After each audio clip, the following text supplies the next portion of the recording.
السلام عليكم، وياكم صاحب قناة هكر تي ان تي. أنا رجعت فراح أقولكم شنو سبب السحبة مالتي.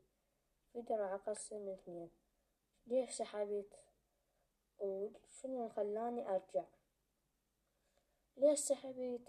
لأن كان عندي ظروف ووصلت مرحلة السادس ابتدائي. السادس ابتدائي هي مرحلة وزارية. احنا عندنا بالعراق كل مثلا احنا عندنا متوسط ابتدائية، متوسطة، إعدادية. الابتدائية كل نهاية مرحلة دراسية اكو امتحان وزاري، فهو هذا خلاني انه ما اصور هواية، فأنا رجعت واتصل مثل المايك، وصار عندي انه إضاءة، وعندي ستاند ثانية اذا ماكو إضاءة ثبت إضاءة اكثر لو اصور من جهتين. وشكرا. طبعا محتوى القناة راح يتغير.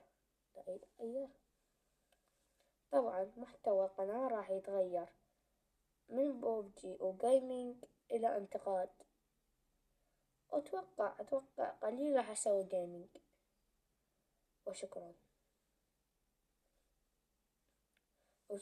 لأي واحد شاهد المقطع هذا، وأتمنى من عنده اللايك تضغط اللايك والاشتراك.